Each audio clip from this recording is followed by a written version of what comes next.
Good day, Kennedals. Jeff Navarez with the Kennedal News, and I'm here with the Superintendent of KISD, Mr. Chad G. How's it going, Chad? That's great. How are you? Good. I just wanted to come back to you and then do an end of the year summation, see how everybody went, and then talk about the future.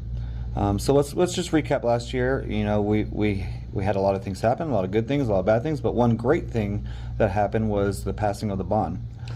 The bond was a huge accomplishment for the district. We really were going to be struggling with the way funding's going with the state and everything else, and really we're going to be struggling how to address capital improvements with our buildings and aging buildings. That, you know, I said our buildings aren't getting younger and our problems aren't going to go away. Sure. We have to continue to be there, and you know, one of the biggest issues that we brought up in the meetings that we had with the community was just roofs, you know, and with the weather the way it is lately, you know, and the hell that's coming, I mean, roofs are always a constant issue. But when you got aging roofs and you've got water that keeps getting into the building, you're going to have to address it. And you know, we were looking at about $14 to $16 million just to address the roofs at the high school, the junior high school, and Patterson. And so that's crazy. That money's got to come from somewhere. And you know, when you don't have it in your coffers, then you know it comes from other places. So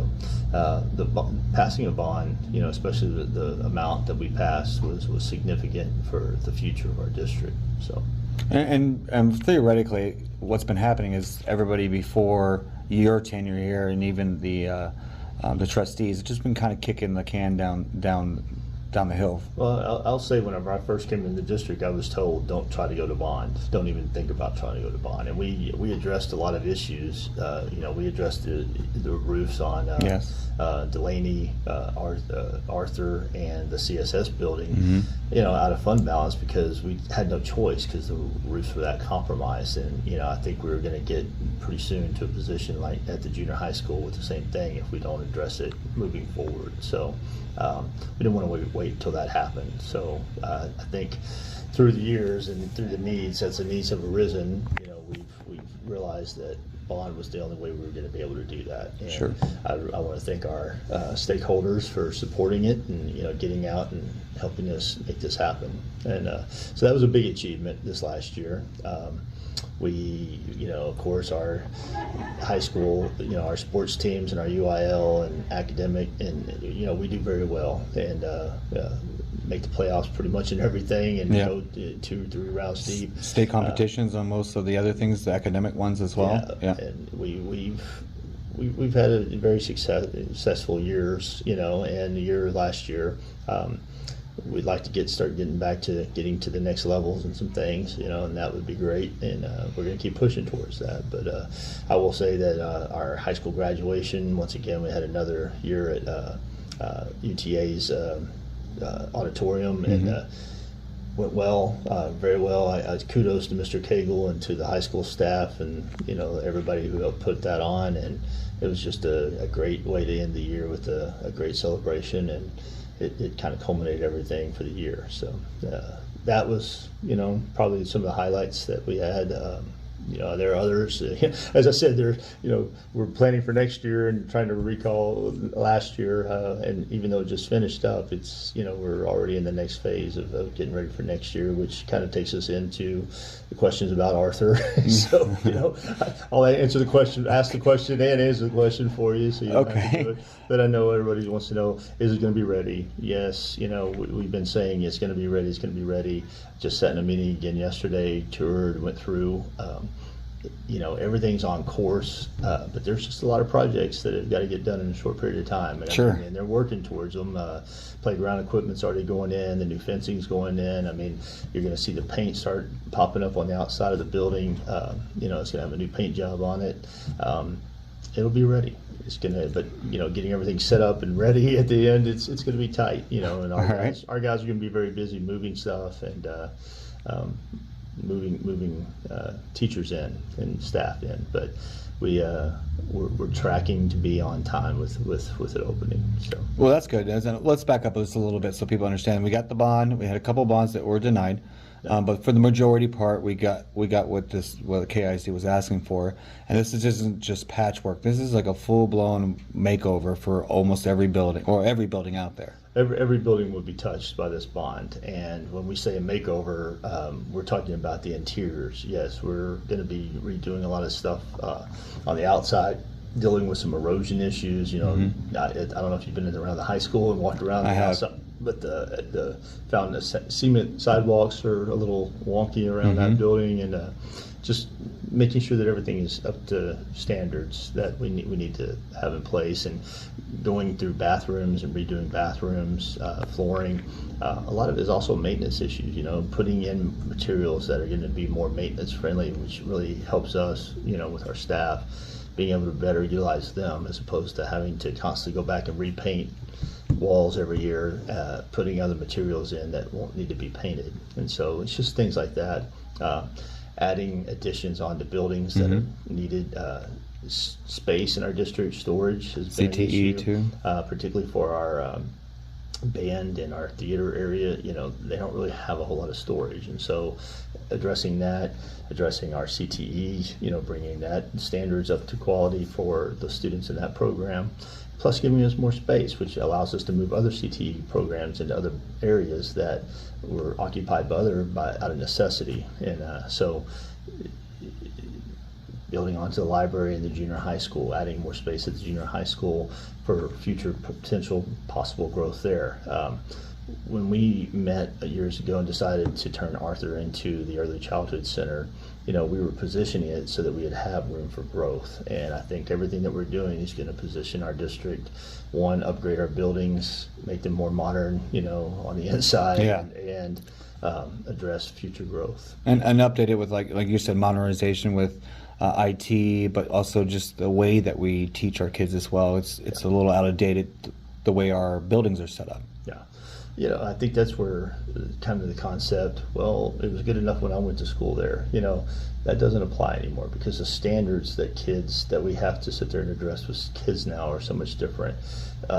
Math that you and I were doing in, 8th, 9th, 10th grade, they're doing it in 3rd grade now. That's crazy. It is crazy. The standards have been compressed and kicked down that much, and so at the high school level, we're having to really amp up what the education is and the standards, and technology is a big part of that, and capacity with CTE programs is a huge part of what the state is got in store for us with the requirements with CCMR and the accountability. So it's all trying to position ourselves to where we're more suited for position for the future and any kind of growth or anything that comes our way. Well, I know when I was in high school, and this is part of the reason why my wife and I wanted to start a family in Kennedale, was the options for high school wasn't just geared towards college, career, past kind of thing, but there's other certifications and programs that allow for tech or automotive or whatever, cooking, for example, getting certified in that. We didn't have those options. We might have had home ec, but I couldn't get certified as a chef, and those are the things that we're fixing right now. Well, that was the whole thing with House Bill 5 many years ago, which was basically kind of, the pendulum shifts, in education quite often, and the pendulum had shifted to where, we had to make everybody college ready, and then the pendulum shifted back the other way, and they said we got to make them college, career, and military ready. And so all of a sudden it's like complete reshifting.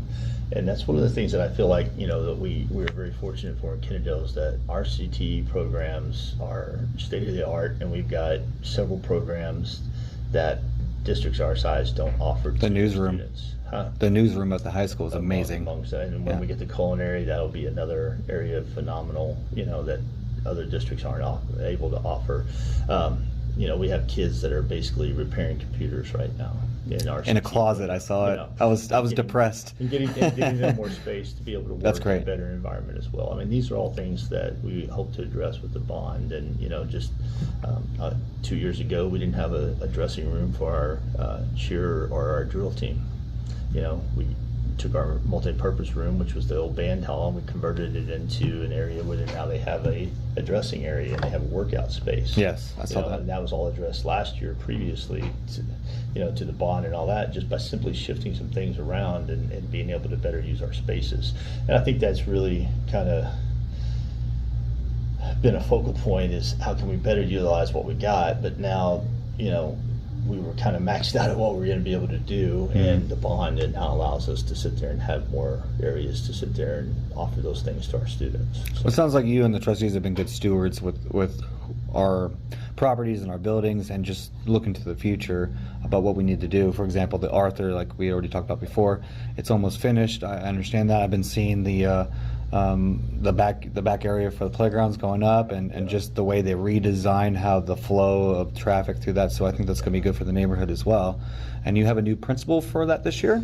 The new principal will be Miss Laura Wells. All right, Miss Wells, who's been in our district for quite some time. I think everybody knows Miss Wells. Miss Wells is yes, and she'll be great, and she's so excited, and she's been working hard. In fact, I just got out of a meeting with her and other officials in our district with the design for the rooms, and so she's very eager and excited. We have to keep her out of the building. She wants to keep going over there. And it's like it's not ready. She's ready to work, huh? She's not ready for you to work in yet, so we have to kind of temper it down a little bit. But I mean, it's going to be great. And once like everything else, we're going to have our challenges with it, and I mean, it'll be an adjustment period when we first, get going with it. And as we start looking at things, it's like, oh, maybe that didn't work so well here. Maybe we need to move that over here. And there's going to be continual, it'll be as we look at transitioning first grade over the next year, how that all works. And we're as I've told people in our district, we're going to be in a state of constant, I don't want to say disarray, but constant adjustment, and as we're moving forward. So, what's your projection on how long it would take to literally go through the money and finish everything that we had? That's, I think, a hard concept. You pass a bond and everybody thinks that, okay, well, now this project needs to get done. Yeah. Well, that's not the way it works. I mean, first off, we have to go through a process to sell off the bonds. So we're looking at selling off the bonds in August, and then from there, we're not selling all the bonds at one time. We're going to sell them off in a few different. So you're not going to take 105 million right away. You're going to take 20 years. Okay. So we'll probably take, I think right off the bat, we're probably going to take 50 of it, and then we'll figure out the other from there. But we've already started the process of planning and prioritizing and moving forward with architects and project managers and all that stuff to start setting up our timeline and timetables and what projects to start on. All of the additions, they're already in the works. They're already being planned for. The renovations of the buildings themselves, like the bathrooms, the flooring, that's probably all going to take time over a period of summers, because you can't do it when kids are in the building. Sure. It'll be over the summers whenever we can get in and get that work done. And that's not going to happen all in one summer. It's going to be multiple summers from there. You're looking at realistically, I'd say 2 to 3 years for the additions to the buildings. That was my guess, 3 years. And then, like right now, this summer, we're already addressing some of the HVAC at Patterson, which was part of the ESSER funding. So we are already moving forward with that. We are probably going to touch a little bit of HVAC each year for several summers, looking at replacement cycles there. That's great. The roofs will be a priority, and that will be priority for next summer. And we just had hail. You can't get another. Yeah. Well, I know that was a pain in your butt last time that happened. Yeah, insurance. Well, I mean, that's the thing. It's like hail doesn't help us, because all it does is create another claim for the insurance, and every time you have a claim on your insurance, that big, it goes up. Oh, well, and they try to stop you, and then you have to go to the lawyers, and it costs more just to even do it. Yeah. It's just, what seems like it's so simple, it's not simple. I mean, just by, the fire that we had at the concession stand with the baseball. Yeah. everybody, oh, it's just a concession stand. Well, when it's insured, and then you have to bring insurance in to look at it, and the insurance is out of Lloyd's of London, and you have to wait for people from England to come over to look at the concession stand in a baseball field. I mean, those are kind of that red tape and hang-ups that, just don't get through easy. Hashtag shop local. Yeah. Mr. G. Well, I mean, you don't have a choice. With I know you don't. I know. Providers that that at the magnitude of what we have. Yes, insure, of course. I mean, so you're kind of out of the hands of some of that's out of our hands. Sure. I would say, but the reality is that all this is a process. It all takes time, and people think that projects are just going to get done by. I wish I could. I dream of genie, snap my fingers, and it'd all be done. Don't we all?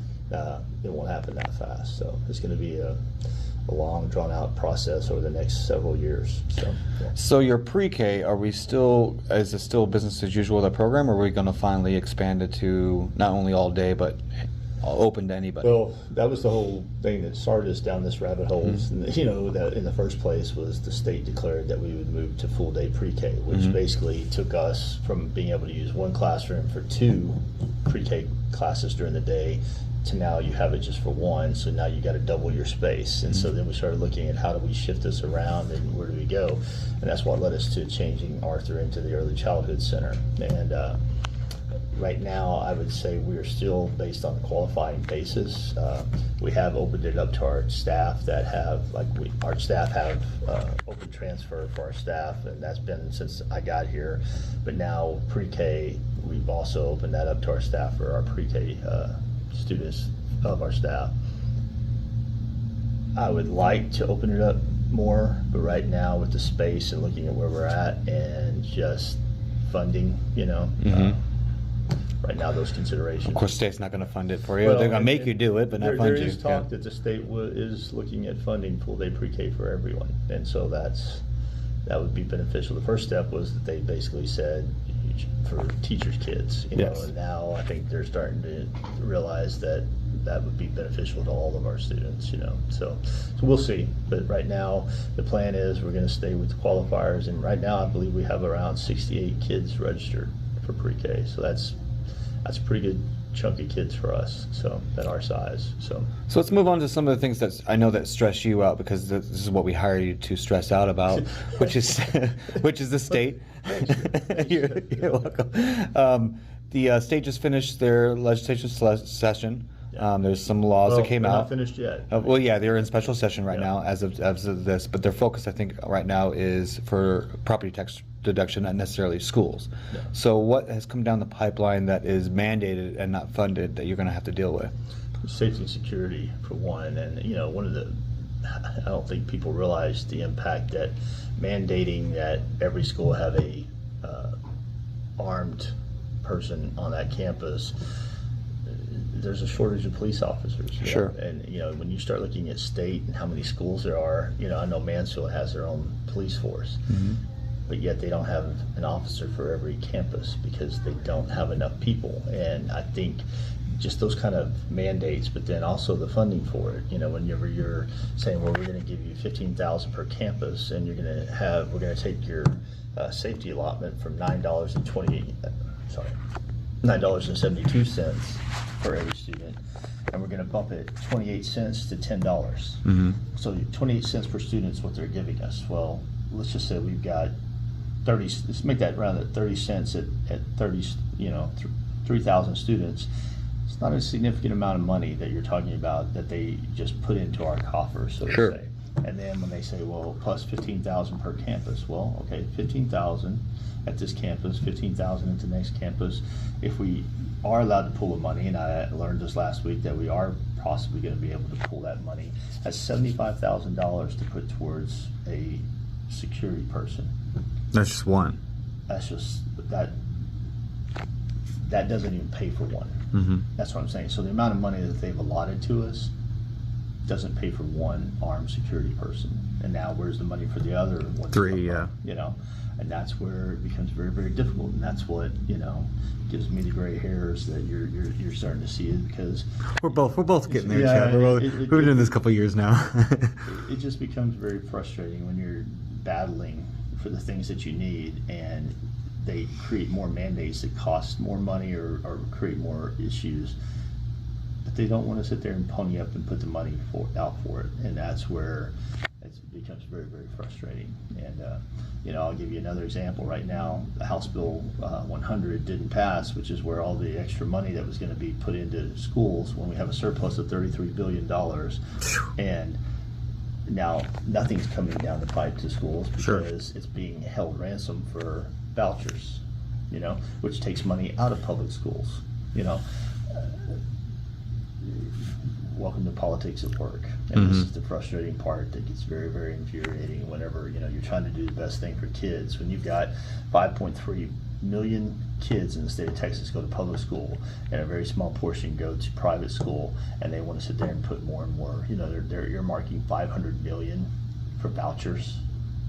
That's $500 million. Could be, for example, teachers' pay could go up, or things that you need technology-wise that we're getting bonds for could have been covered by that. And I think that's a good segue. So the Commissioner's Court recently reduced the hospital district and the college district on the taxes and gave everybody about an average of about $500 in relief a year. And they've encouraged other governments in Tarrant County to find reductions too. But last year, the city of Kennedale reduced their taxes, and so did KISD as well, correct? Or was that the year before? Well, I don't think people understand this. We've been forced into compression, ever since, oh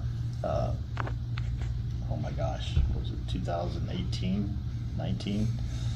We've been in forced compression because of legislation. So when I got here, our M&O rate was at $1.17. Currently, our M&O rate is 94 cents. Ooh, okay. So that's what I'm talking about. They've compressed us down that much from it. So yes, we have reduced the tax rate. The problem is property values have continued to escalate. Of course. We don't set property values. We don't set anything to do with it. We can lower the tax rate all we want to, but as long as the values are going up, you're not going to see the relief. And I think the misconception is that we're getting all this extra money. I used to think off that. of the taxpayers. We don't see that, because what happens is when your values go up, okay, so we keep that amount of money, but guess what the state does with their portion? They keep it. And that's just why they have $32 billion in surplus. They keep it, and if the taxpayers are able to pay it, and so when they, to me, it's really hypocritical. I guess is the best word I can say, is hypocritical when our lawmakers say we need to sit there and we got to find ways to give taxpayer relief. Well, as the values are going up and you're taking away the money you're giving to schools that are having to tax, because that's our funding system that you created for us, was to sit there, property taxes to pay for schools. You're pitting us against our own stakeholders in our communities. Sure. And the misconception is that we're pocketing all this money, and we're not. All that money is going to the state, and that's how they got the surplus that they have. And yet they're complaining, saying taxpayer relief, taxpayer relief. So now what are they doing? A big chunk of that surplus is going back to taxpayers, because that's what they had promised. But now, let's don't give any more money to schools, even though that was what the money was drawn for in the first place. And it's very disheartening to sit there and continually have to battle them, like I said, to get what we need for our students and our communities. And just to clarify for everybody at home, because I learned this one last year too, if you a couple of years ago were paying $5,000, let's say, in ISD taxes, and the value of your home increased to where, let's say you're paying $6,000, that difference of $1,000 is not going to the district, it's going to the state in that general $32 billion fund. And so that was a misconception I had. Well, you're getting more money, even if you're reducing it, you're getting more money. Well, no, that's not the case when it comes to ISD. You have a set tax rate, a set value, and you're going to get that money. Well, what the state does is they set what we get, and they were saying, well, you've raised this amount of taxes, you should have this amount of money. And so to keep you at that level, they just decrease. If you're above that, they're just going to decrease it. Some of the really, really property wealthy districts that the astronomical, they pay recapture.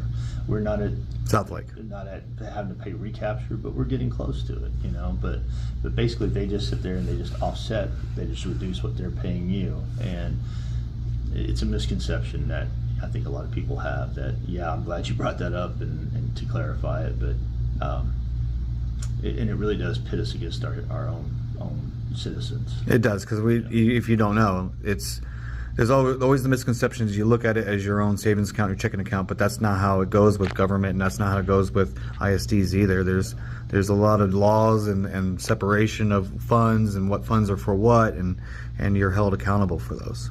And I think that's another misconception that people have is that, yes, we set the tax rate, but we ultimately don't set the tax rate. We have to send a survey right about this time. We send a survey after we get our appraisal values or preliminary values.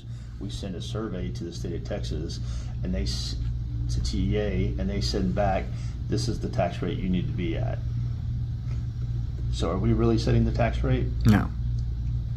Who's setting the tax rate? The person behind the curtain. Okay. Do we set the values? No. No, we don't. No. We're just caught up in this game of school finance that is very, very convoluted and confusing. And like I said, if it's confusing to us, it's very confusing to the general public. Sure, absolutely. All right, so enough of that boring tax stuff. Let's talk about this next coming up year. You're about a month and a half away. Open registration is going on right now, so if you haven't registered your kids, go ahead and register, guys. But what's some of your goals for this year, and for you and the trustees, and maybe what's some of the things that you problems you might be facing? My goal is to continue to move past the troubles that we have with COVID and just recovering from that and getting through that. I had a conversation with Mr. Cagle the other day, and he said, Mr. G, I think this is the year that we're start climbing back up, and it's just been difficult. I don't, some people call it the COVID hangover or whatever you want to say. I mean, I get tired of talking about it. But, Me too. But the reality is, it was real, and yeah. I mean, things have not been the same since that. Mm-hmm. And trying to steadily get back and get on track has been tiresome. I would just say that. But I feel like we're headed in the right direction. We got a bright future ahead of us. We just need to sit there and keep staying the course and moving forward. So, I think that's kind of where we're at. All right. Anything you want to tell the taxpayers out there? Like I said, I appreciate your support with the bond. That was a big, huge achievement for our district, and I don't know that people fully understand. I wish that it would have all passed, because it just means we're going to have to pull money from other areas to sit there and try to address some of the issues as they arise. Unfortunately, the athletic stuff didn't pass, but it's a part of what we do, and it's a big part of what our kids are involved in, and they depend on those facilities being kept up, and so we're going to have to continue to work towards that. And then I look forward to opening the Early Childhood Center, and we're going to do. Me too. When we do the grand opening, we'll make sure that we go. We have a live session or something. We got some ideas planned for the opening of that to sit there and make it really a special event. So I'm excited because I have my second youngest will be heading to kindergarten this year, so she'll be heading to Arthur, and then I have one more behind it. So hopefully, pre-K will open up, and we can get them in the pre-K program in here in a couple of years. Well, I would say that would be my ultimate goal, is to sit there and see that we could house as many pre-K students as we could, but that takes additional staff and sure. The money for that. So there probably is going to have to be a charge if we do open it up to non-qualifiers that we don't get funding for, unless the state decides that they want to start paying for it. Then we can open it up to a lot more people. So that's just part of the numbers game right now. So.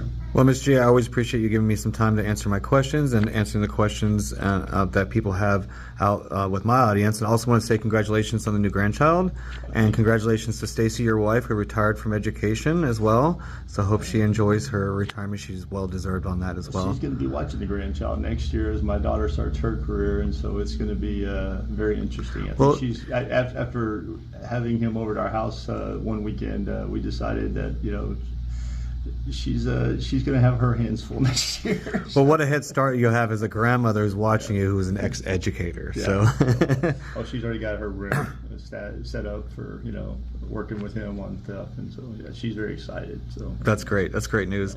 Well, Kenny, there you have it. I will be back in a few months with Mr. G when they do the opening for Arthur. We'll go get a sneak peek, hopefully, about it and enjoying the festivities. But for now, this is Jeff Navarez with the Kenny News.